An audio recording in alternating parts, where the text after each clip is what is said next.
Ja, thank you John. Bye, bye, bye.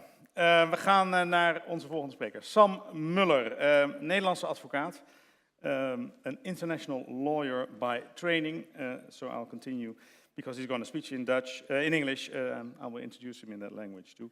He's the founding director of HiiL, Innovating Justice, and he founded that company out of his conviction that justice systems can offer much more value than they do now. Today he will tell a personal story about user-friendly justice. Give him a warm hand. Sam Muller.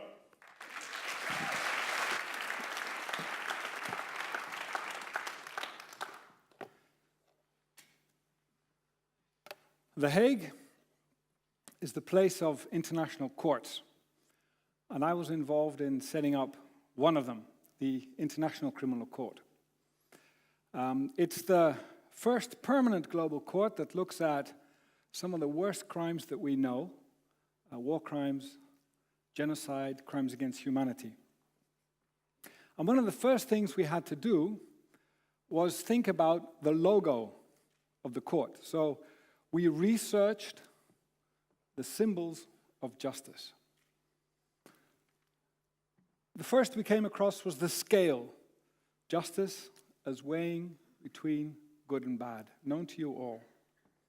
The tree was another symbol, justice that connects the earth and the heavens with its roots and branches.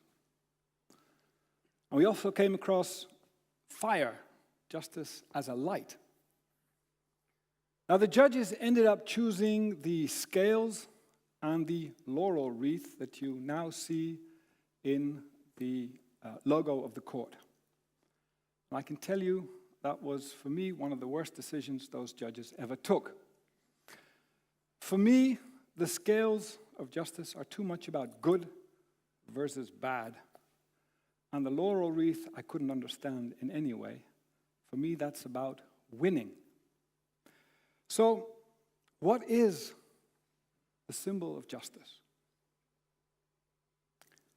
For me, it is the hand, this hand. And let that remain a bit of a question for you now. So why did I become a justice junkie? It wasn't in some big bang moment. It was more of a journey. I suppose I would now call it a justice journey. It started early and unconsciously and implicitly.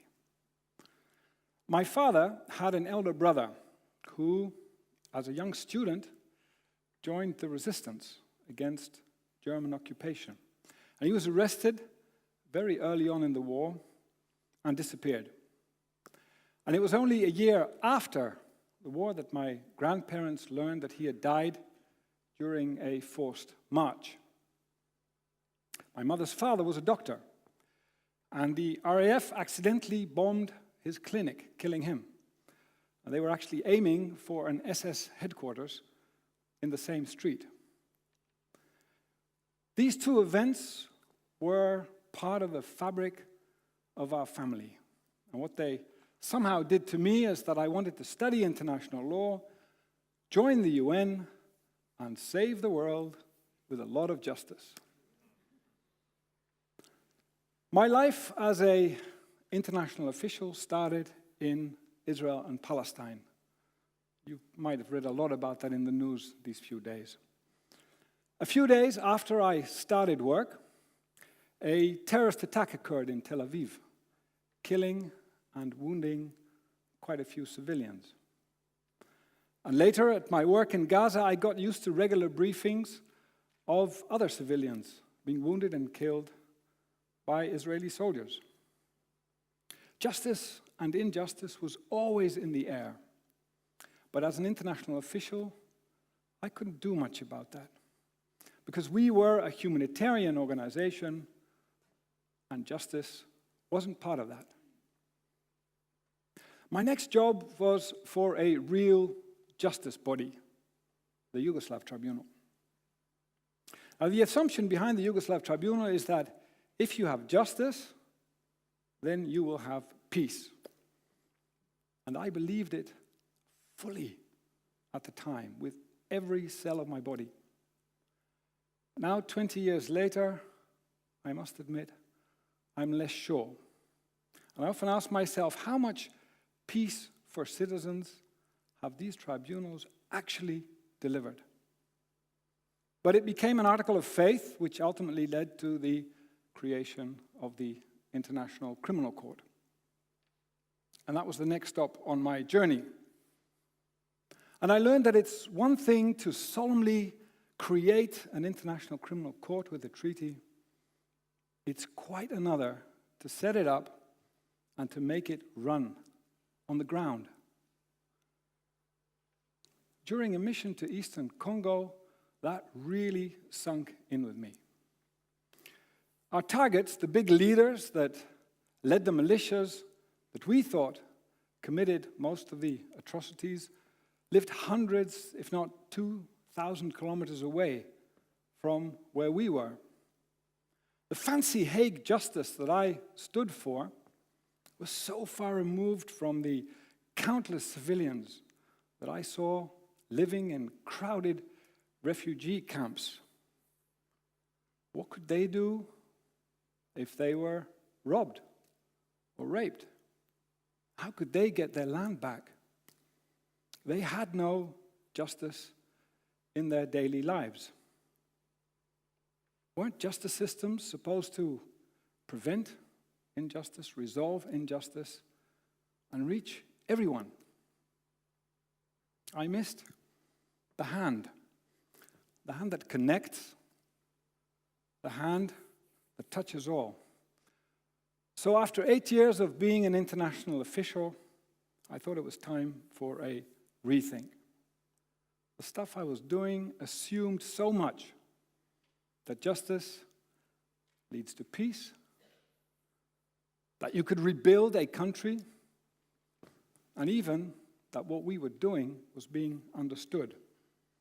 And that drove me to set up HiiL a little over 10 years ago. And I did so holding the hands of many others. So the first thing we asked is, how is Lady Justice doing? And I was amazed about how little we knew.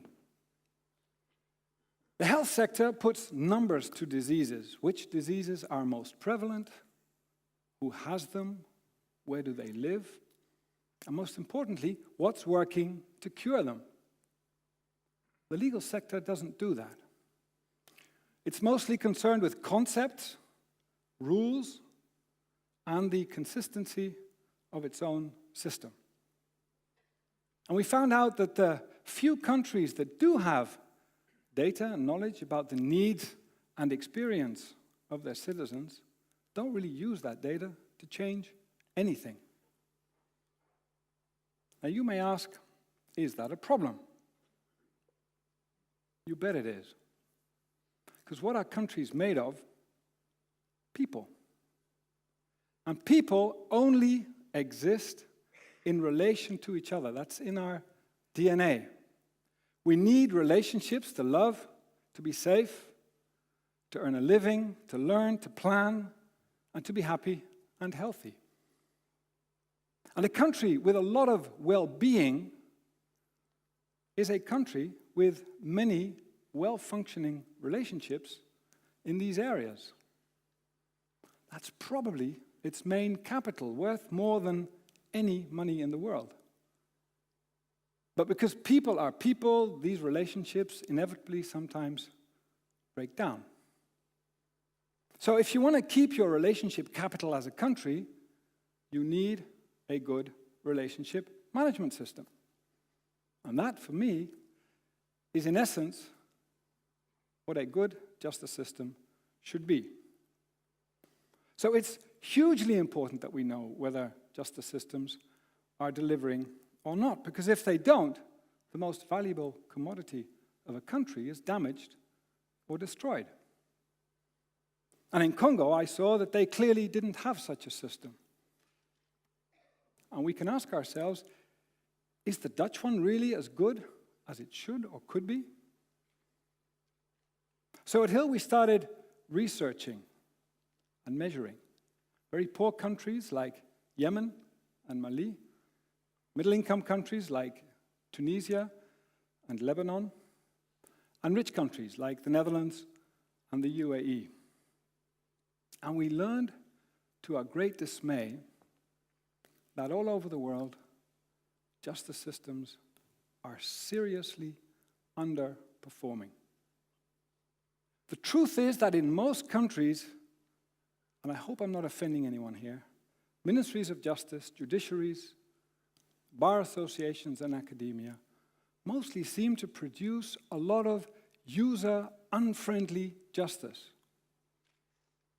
And with that I mean justice that is very difficult to access, impossible to understand, not very effective, and not very efficient. How useful is justice if you don't have access to it?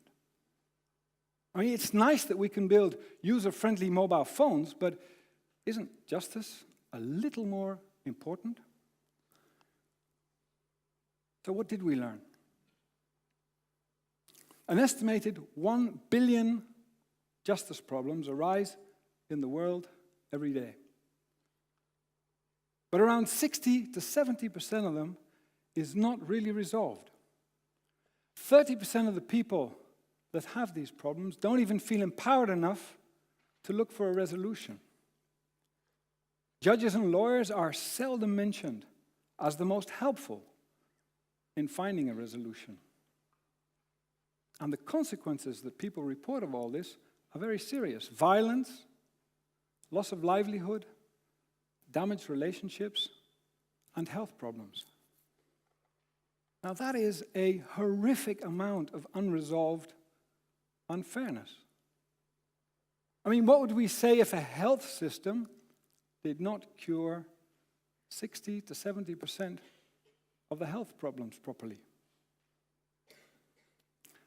And I can tell you more. This gigantic justice gap affects more people in the world than some of the big diseases that we all know and read about: malaria, HIV, and tuberculosis. So we have to make justice more user-friendly. Not because it's nice, but for the real capital that makes countries prosper. The relationships that we all need to love, to be safe, to earn a living, to learn, to plan, and to be happy and healthy. So what can we do? I think in the core, it's very simple. First of all, we need to innovate based on the data and knowledge that we are able to find. Because what we have is clearly not working. And secondly, we need to focus on solutions that scale, because we need to reach a lot of people. Now, is there innovation in the justice sector? Yes, there is some. But it's all happening within an egg. By the justice sector, for the justice sector, and with minimal risk. Now, what do all the research and best practices on innovation tell us? Get out of the egg. Innovation needs a huge space filled with many different people, and in particularly, the users of the innovation. And of course, it requires a lot of room to fail and to learn. Now, is anything happening outside the egg? You bet there is. A bunch of guys set up the MSME Garage in Uganda. Now, this is a web platform that grants the hundreds of thousands of small and medium-sized businesses in Uganda, gives them a legal hand. They can register their business, they could get quick access to contracts, they can protect their intellectual property, and they could even get access to legal advice. And the platform does this at much lower costs than law firms, and it is much more accessible. Or take Justice for Two. Using the latest knowledge about conflict resolution. It guides parties through an online conversation, which largely helps them settle the dispute themselves. But if they need a judge or a mediator, they can plug him in, a bit like an app store. It's now running in the Netherlands, and it has been configured for one of the most difficult conflicts that we know, divorce. And let me tell you what, customer satisfaction is higher than court procedures. The last example is the Wildlife Justice Commission. It investigates criminal networks that are involved in wildlife crime, aiming for the top leaders. And using the latest technology, it prepares very detailed case files that are brought to governments who are asked to act and helped if needed. If they don't act, the case file is made public in a public hearing. Now, this mechanism is proving to be very effective at catching bad guys. And it does so at a much lower cost than the clunky tribunals that states have been creating over the last 20 years. Now, these three examples represent what is possible. They're all, in my view, agile 21st century relationship managers. But are they scaling? Well, to be honest, not enough. They face the challenges of every startup. But on top of that, more resistance to change, less appetite for risk, and even more difficult access to finance. They need to deal with players in the justice sector who are protected by all kinds of rules, like the fact that only lawyers who are members of bar associations can give legal advice. That makes competing very risky and even harder to get funding for. Now, this is not, and let me underline that, this is not some kind of evil conspiracy of the justice sector. Because I know from my work that the sector is full of people, amazing people, who see some of the things that need to change, who see new roles for themselves, who see opportunities. But somehow the system is stuck. We have to open it up to innovation at scale.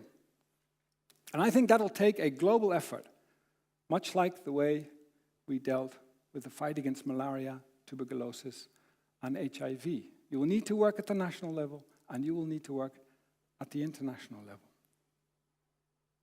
Now, firstly, we've got to change the conversation entirely. Stop talking about legal concepts, but only talk about justice treatments that actually improve the relationships that we all need to love, to be safe, to earn a living, to plan, to learn, and to be happy and healthy. In Uganda, we're working with the justice sector on making a what works catalog in the area of family justice. And this is not what works in a lawyerly way. This is what actually works for users. And the focus and creativity that is opening up is amazing. Secondly, the doors must be opened. Let others in, besides people that have gone to law school. We need to convene psychologists, anthropologists, designers, data analysts, and entrepreneurs to deal with this challenge, and give the users of the justice system a seat at the head of the table. Thirdly, we need to create innovation space. What if each country had a justice innovation hub, a place where great ideas could be nurtured and helped to grow? We've built a few, and we've seen it works. Fourthly, we need more structural and innovative funding. What if each country had a justice innovation fund? A place where great ideas could get seed money and later investment, using all kinds of new forms of financing that are becoming available today. Why don't we have a World Justice Fund? We've tried this out on a small scale, and again, I can tell you, it works. Now I come back to justice as a hand. The man on the left is my father. And the man behind him is a German farmer. And that's the hand of a German farmer. We had just had a long lunch at his house. As a young man, this German farmer remembered a forced march of laborers go by the road in front of the family farm. And he remembered some of the men, too tired to continue, collapse. And a cousin of mine worked out that my father's brother, that brave student, must have collapsed and died on that same road. And when I sent that picture to my father, he emailed me back. And he said, that hand on my shoulder has a deep symbolic meaning for me. The two of us were of the same age when my brother died. I was then filled with a deep hatred for everything that was German. And now I'm 87 and I feel warmth and gratitude.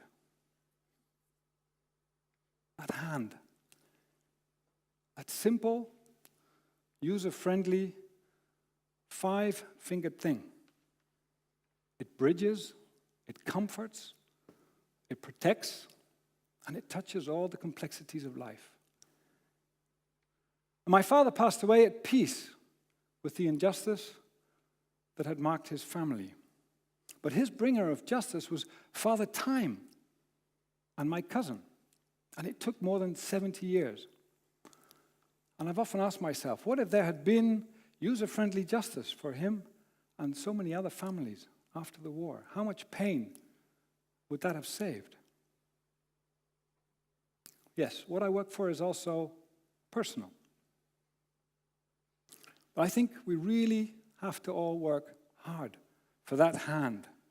The task is huge, and sometimes I can tell you it feels overwhelming. But I have learned, and so has my team, that we can do something. This is the data age. We can learn what users need and experience at a massive scale. This is the innovation age. We know that innovation is happening, and we know how to stimulate that and make it happen. And we also know that new and innovative ways of financing can be found. So I hope more people will join us to make more user-friendly justice, so that we could all have the relationships that we need to love, to be safe, to earn a living, to learn, to plan, and to be happy and healthy. Thank you.